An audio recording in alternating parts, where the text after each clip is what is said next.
같이 나눌 말씀 고린도전서 15장 53절에서 58절의 말씀 같이 보도록 하겠습니다. 고린도전서 15장 53절에서 58절 신약 283 혹은 284에 있는 말씀입니다. 고린도전서 15장 53절에서 마지막 58절까지 우리 교독하도록 하겠습니다. 제가 먼저 읽겠습니다. 이 썩을 것이 반드시 썩지 아니할 것을 입겠고 이 죽을 것이 죽지 아니함을 입으리로다.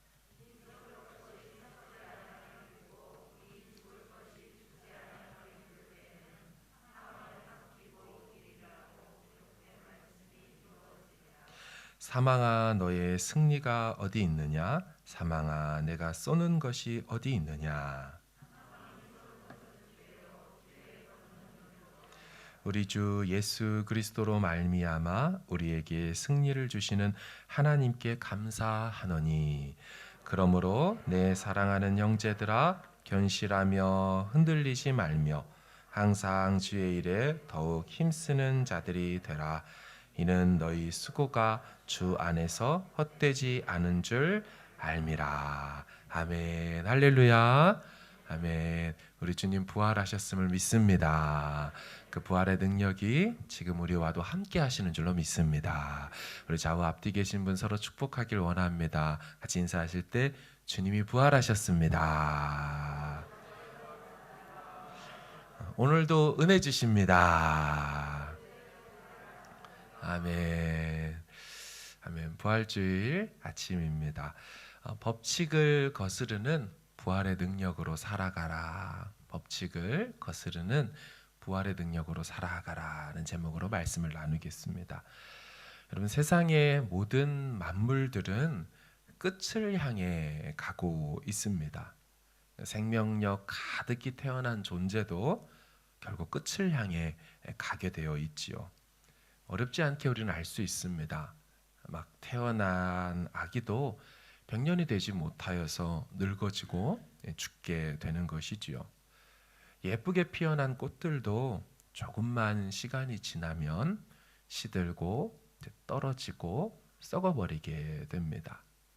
10대에 데뷔한 멋지고 예쁜 연예인들도 금세 나이가 들고 중년의 아줌마, 아저씨가 되어버리게 되지요. 옛날 사진을 꺼내보신 분들은 이 같은 사실을 어렵지 않게 발견하게 될 것입니다. 아, 나도 저런 때가 있었어.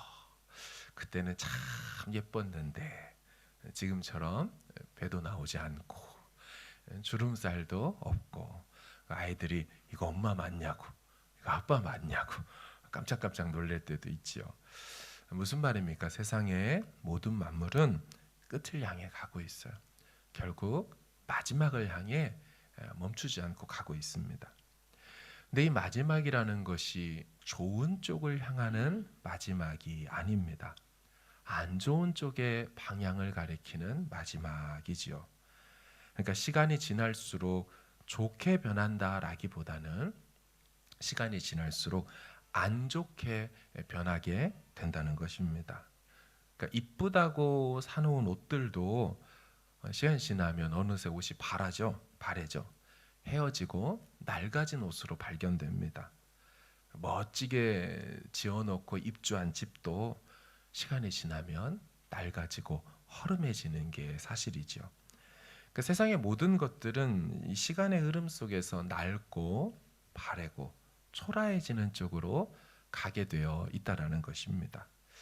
이것을 거스르려고 나름 열심히 노력해 보지만 다 소용없는 일입니다. 연예인들이 예전의 인기와 영광을 다시 찾아보려고 얼굴에 열심히 튜닝을 해보지만 오히려 우리는 TV에서 그런 모습을 볼 때 부자연스러움을 느끼게 되지요.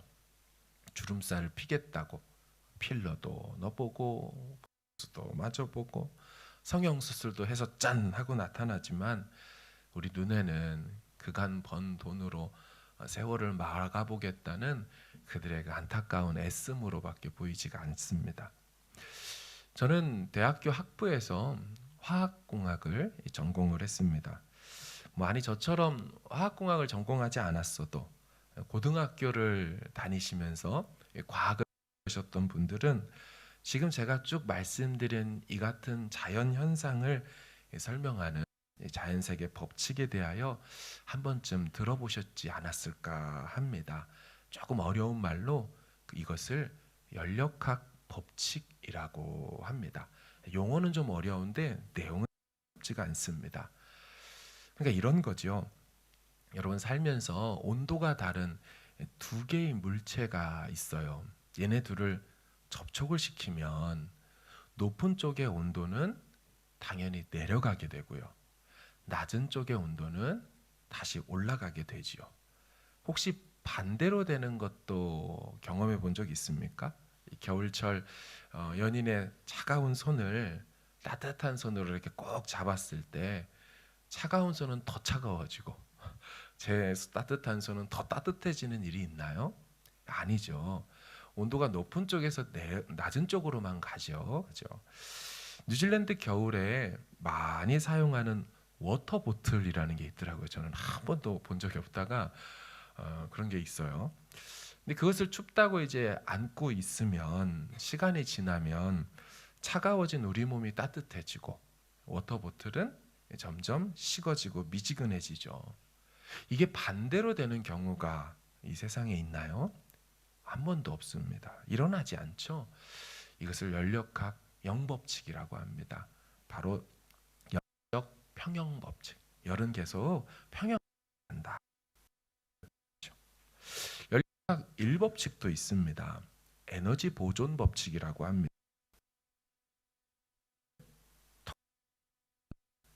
얘가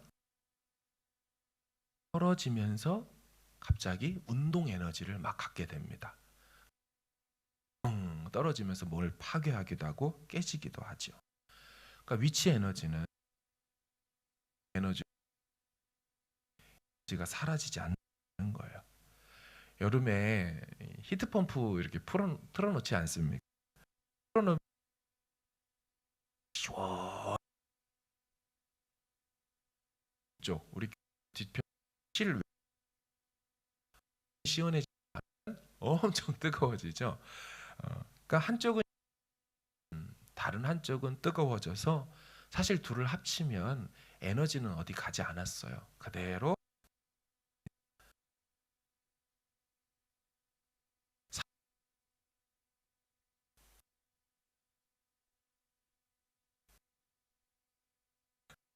설명 B컵 요런 물컵입니다. 이런 물컵에 하고 드림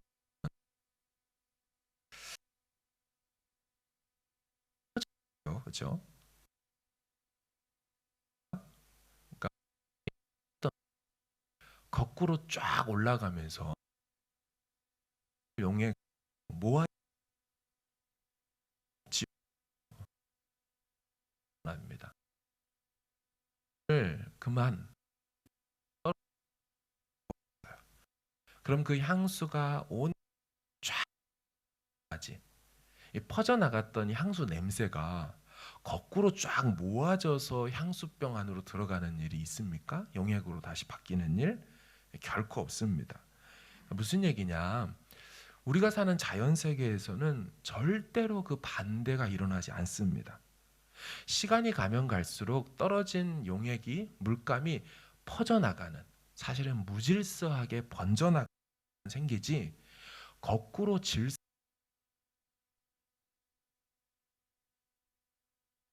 태어나면 시간이 늙고 병드는 쪽으로 가게 되지 반대로 젊고 새로워지는 쪽으로 이동하지 않다는 것입니다. 이게 무질서도 증가법칙, 연력학 제2법칙이에요. 여러분 이거는 이론이 아니죠. 우리가 잘 아는 아인슈타인이라는 대단한 이 과학자는 상대성 이론, 특수상대성 이론을 내서도 유명해졌어요. 근데 그거는 이론, 티어리지 법칙, 의호가 아닙니다. 왜 이론이라고 말하나요? 또 다른 반대되는 내용이 일어날 수도 있다는 거죠. 예외가 발생할 수 있다는 겁니다. 그러면 이론은 폐기 처분돼요. 하지만 법칙이라고 말하는 건 단 한 번의 예외를 허용하지 않는다는 겁니다. 어떤 과학자들도 부정할 수 있는 그런 것이 없다는 거예요. 이 자연세계 내에 존재하고 있는 법칙, 그것을 말합니다. 예외가 없는, 늘 그러한 방식으로 일어나는 것, 그게 법칙이죠. 열적 평형 법칙이라고 말하든지 에너지 보존 법칙이라고 말하든지, 우리 뉴턴의 사가 똑 떨어지면 이거 뭐라 그랬어요? 만유 인력의 이론이라고 안 하죠. 만유 인력의 법칙이죠. 한 번이라도 이게 안 떨어지거나 그러지 않죠. 꼭 떨어집니다. 질량 보존의 법칙이든 모든 것들의 법칙이라고 말할 때는 예외가 없어요. 항상 그렇게 됩니다. 여러분, 제가 왜 부활주일에 이 과학 이야기를 하고 있을까요? 이 같은 자연 법칙을 누가 만들었습니까? 이 같은 자연 법칙 원리를 세상에 누가 넣어두셨냐라는 거예요. 작용, 반작용의 원리. 고무공을 벽에 치면 딱 붙어있지 않고 튀어나오는 작용, 반작용의 원리. 속도와 가속도의 원리. 구심력과 원심력. 여러분, 이런 자연현상 법칙을 누가 세상에 넣어두셨어요? 창조주 하나님이십니다. 이 모든 자연현상 법칙과 원리는 창조주 하나님께서 세상을 만드실 때에 이 세상을 유지하고 그렇게 움직이도록 보존하기 위하여 넣어두신 법칙입니다. 법칙. 그런데 다른 것들은 몰라도 아까 말씀드린 연력학 제2법칙, 물감 떨어지면 번져가는 거, 이 무질소 증가 법칙은요, 아마 처음에 창조했을 때는 없었던 법칙일 겁니다.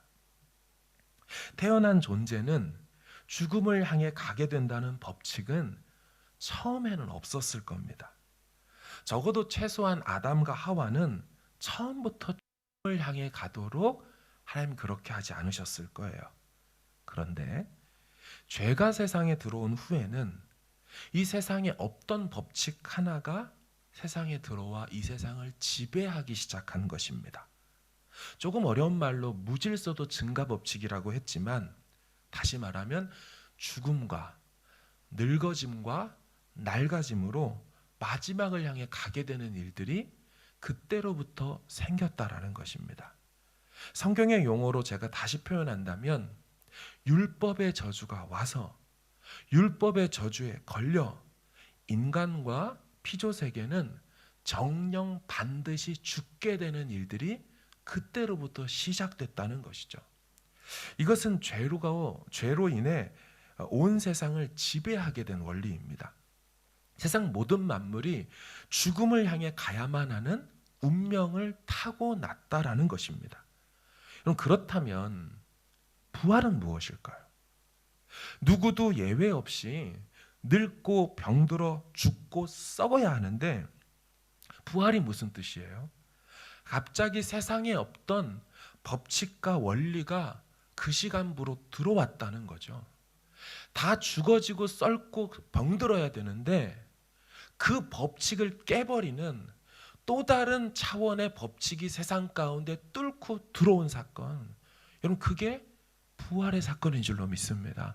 세상을 지배하는 연력학 제2법칙, 누구도 거스를 수 없는 마지막과 죽음을 향해 가는 법칙이 부활 사건을 통하여서 멈춰버린 것을 말하는 거죠.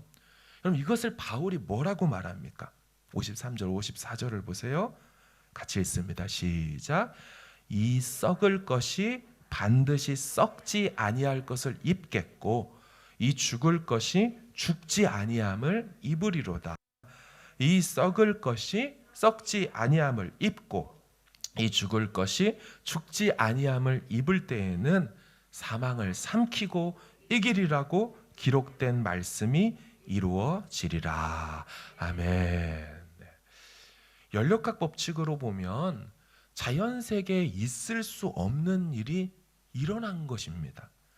모든 육체는 늙고 병들어 죽고 썩어야 되는데 그렇게 진행되도록 온 세상이 그 지배 원리 속에 계속 되어 왔는데 그 현상이 멈춘 거, 그 불변의 법칙이 깨진 거, 그게 부활 사건입니다. 온 우주가 이 율법의 저주에 걸려 있었죠. 마지막과 죽음을 향해 가고 있었죠.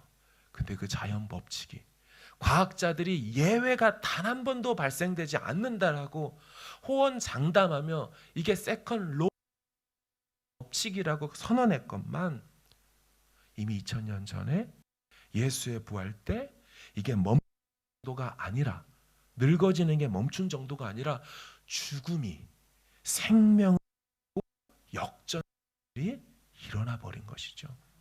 놀라운 사건입니다. 없던 세상의 법칙이 부활이란 이름으로 세상 가운데 다시 들어와서 세상을 지배하기 시작했다는, 임했다라는 또 다른 표현인 것입니다. 로마서 5장 21절 같이 읽습니다. 시작. 이는 죄가 사망 안에서 왕노릇한 건 같이 은혜도 또한 의로 말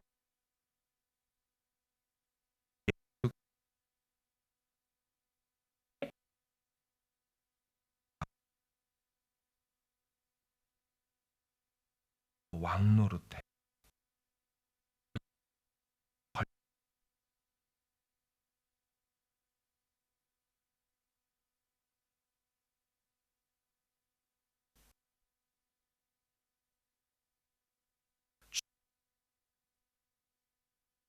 법칙 세상을 지배하고 호령하고 있었죠. 어떤 인간 왕도, 어떤 대통령, 어떤 황제도 이 법칙을 거스르며 죽지 않고 지금까지 살아있는 존재는 단 한 명도 없어요. 다 아무리 대단해도 늙고 병들고 그 법칙에 따라 흘러 죽고 땅에 묻혀버렸습니다. 근데 그게 어떻게 되었습니까? 우리 주 예수 그리스도로 말미암아 이 법칙이 깨진 것입니다. 죽음을 향해 가야만 하는 법칙이 깨어지고 영원한 생명에 이르는 그 법칙을 거스르고 부숴버리는, 역전시켜버리는 일들을 주님이 일으키신 것이죠. 아담과 하와의 범죄 이후로 세상에 왕노릇하던 죽음의 법칙이 예수 부활의 사건으로 깨지고 부활의 법칙이, 사망의 법칙이 깨진 거예요. 늙고 병들고 썩고 죽어지는 법칙이 힘을 잃었다는 거죠. 여러분, 하나님은 원래 이렇게 세상을 만드셨어요. 늙고 병들고 죽고 썩어질 것이 뻔히 보이는 세상을 만들어 놓으시곤 보시기에 심히 좋았다고 말씀하실 수 없었을 겁니다. 그렇지 않게 만들어 놓으셨으니 보시기에 좋은 것이죠.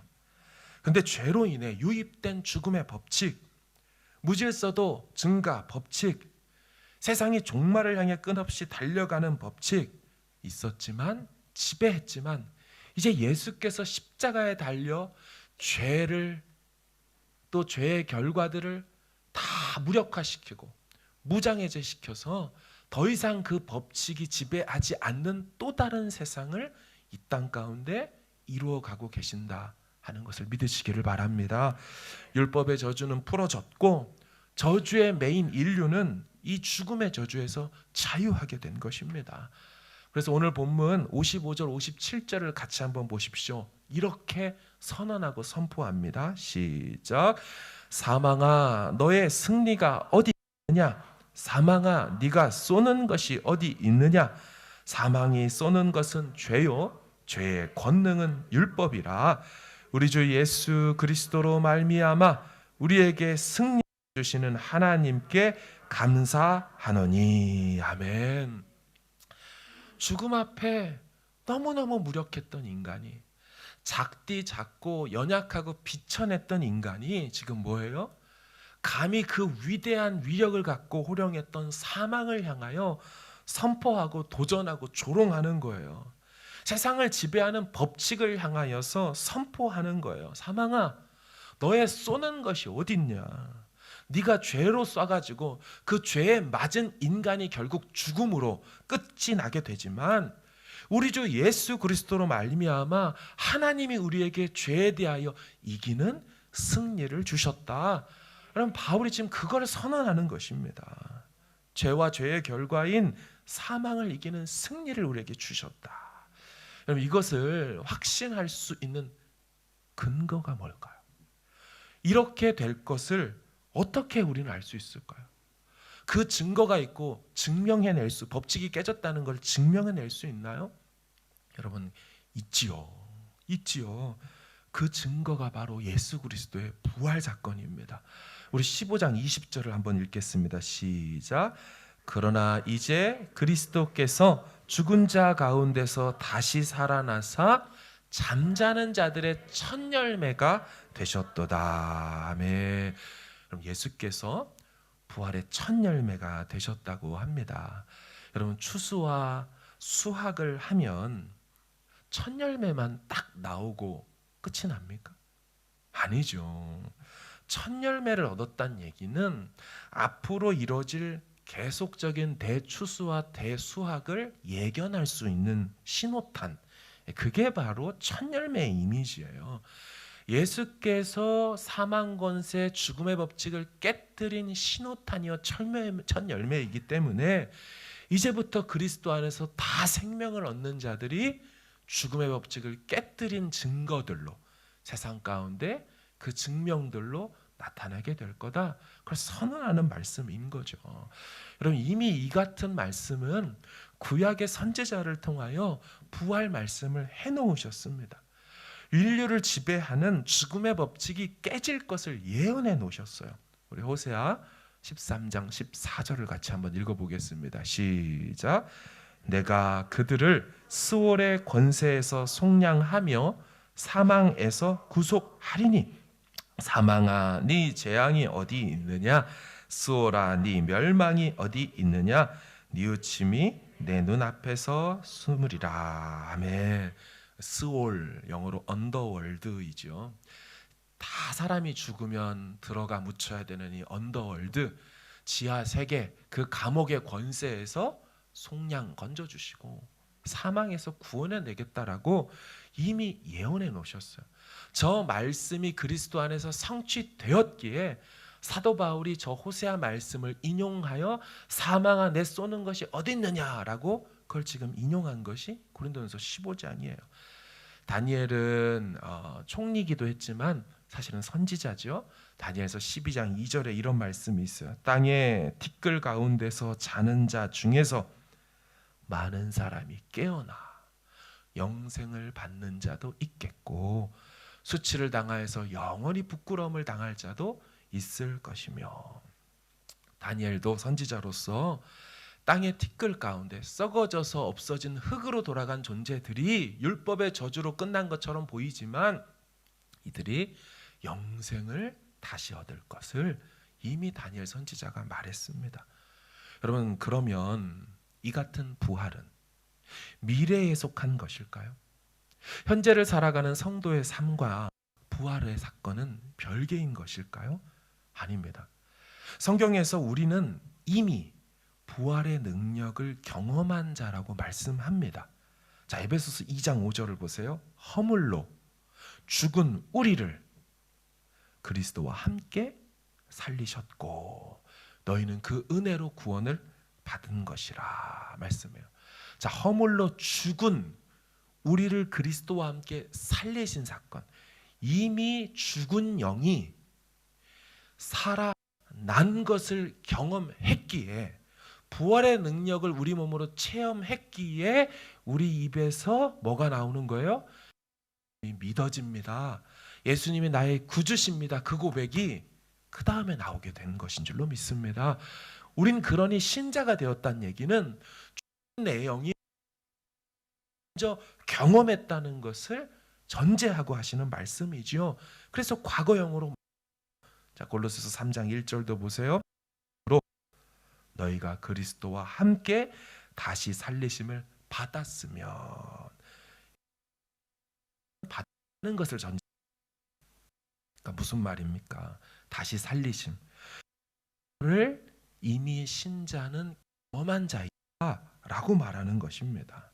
이뿐 아니라 여러분, 부활은요, 우리 속에서 지금도 계속해서 세상을 지배하는 연력학 제2법칙을 깨뜨리면서 우리 안에서 지금도 부활은 계속되고 있죠. 자, 그것을 알 수 있는 것이 고린도후서 4장 16절. 잘 보십시오. 그러므로 우리가 낙심하지 아니하노니 우리 겉사람은 낡아지나 속사람은 날로 새로워지도다. 아멘. 여러분 잘 보세요.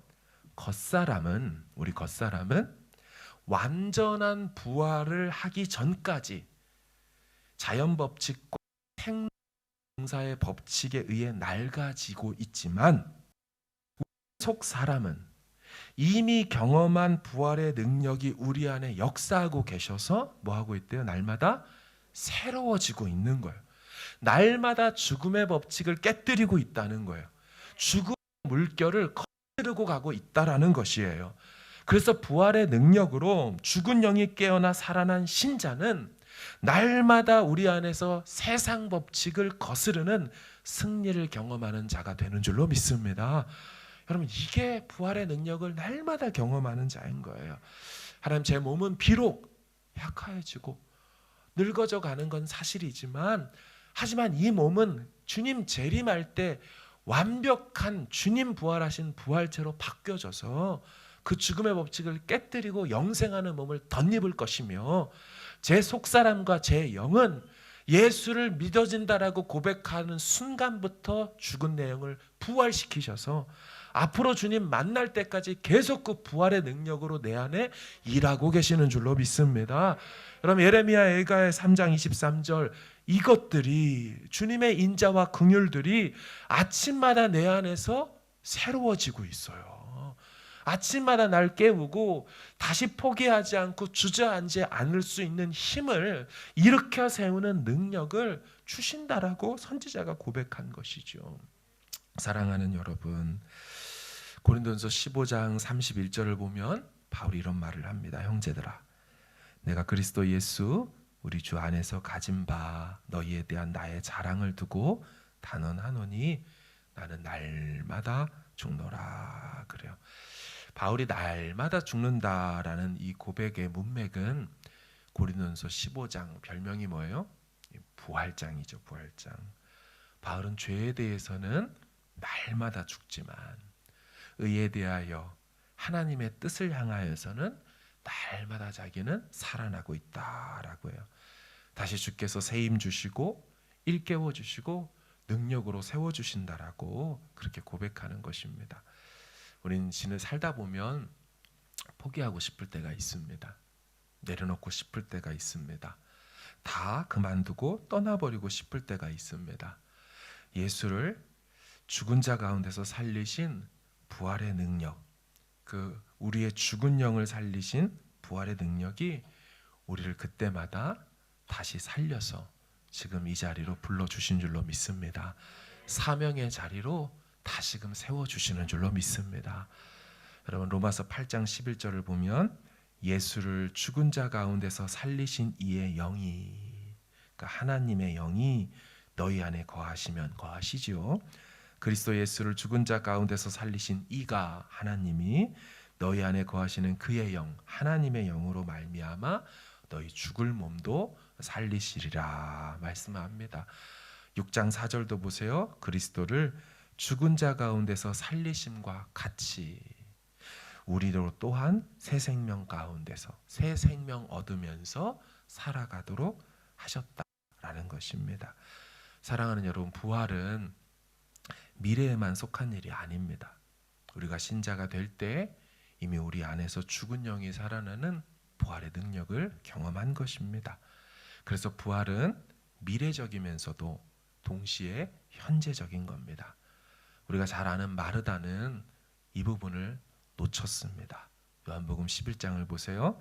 예수께서 이르시되 네 오라비가 다시 살아나리라. 마르다가 이르되 마지막 날 부활 때에는 다시 살아날 줄을 내가 아나이다. 아니죠. 예수님은 지금 살아날 수 있다는 것을 보여주고 싶으셨어요. 그래서 당신 자신께서 지금도 또한 미래에도 여전히 부활이고 생명이심을 알려주기를 원하셨어요. 그래서 바로 다음 구절인 25, 26절 보세요. 예수께서 이르시되 나는 부활이요 생명이니 나를 믿는 자는 죽어버려도 살아나지만 무릇 살아서 나를 믿는 자는 영원히 죽게 되는 일들을 맞이하지 않을 것이다. 이것을 네가 믿느냐. 그날 예수님은 나사로를 살리심으로 율법의 저주를 끊어버리셨어요. 보란듯이 죽음의 법칙을 깨트려 버리셨어요. 죽은 나사로를 살려내시고 역사 속에 예외를 만들어 버리시고 법칙을 깨뜨리고 예언을 성취하셨어요. 여러분, 우리에게 남겨진 과업이 있어요. 정말 죽음을 이긴 그 부활의 능력을 경험했고 그 이미 부활하신 예수를 나의 구주, 나의 하나님으로 믿고 살아가는 사람들은 부활신앙을 확신하며 이렇게 살아야 된다고 긴 15장의 내용을 이와 같이 바울이 마무리하죠. 우리 55절부터 57절 다시 한번 읽어보겠습니다. 시작. 사망아 너의 승리가 어디 있느냐? 사망아 네가 쏘는 것이 어디 있느냐? 사망이 쏘는 것은 죄요 죄의 권능은 율법이라. 우리 주 예수 그리스도로 말미암아 우리에게 승리를 주시는 하나님께 감사하노니. 자 보세요. 하나님께 승리를 주시는 걸 감사하면서 그럼 어떻게 사냐? 58절 시작. 그러므로 내 사랑하는 형제들아 견실하며 흔들리지 말고 항상 주의 일에 더욱 힘쓰는 자들이 되라. 이는 너희 수고가 주 안에서 헛되지 않은 줄 알미라. 알매. 저게 정답. 견고하고 좀처럼 흔들리지 말고. 고린도 교회가 너무너무 흔들렸잖아요. 그렇죠? 그런 거에 흔들리지 말고 항상 어떤 일? 주의 일, 주님과 관계된 일, 주를 위해서 하는 일, 주님 때문에 해야 되는 일, 그 일들에 더욱 힘쓰는 자들이 되라. 이는 왜냐하면 너희의 그 수고가 힘든 중에도 흔들리지 않고 자리를 지키고 견실하게 하는 그 모든 수고가 주 안에서 부활하는 그날에 헛되지 않게 상급으로 주어질 것을 믿기에 그 삶을 오늘도 살아가라 말씀하고 있는 줄로 믿습니다. 날마다 매일매일 부활의 능력을 경험하시기를 바라고 완전한 부활의 날이 올 때까지 더욱 주의 일에 힘쓰시길 바라며 바로 그럴 때 우리 수고에 하나님의 크신 위로의 상급을 선물처럼 안겨주시는 줄로 믿습니다.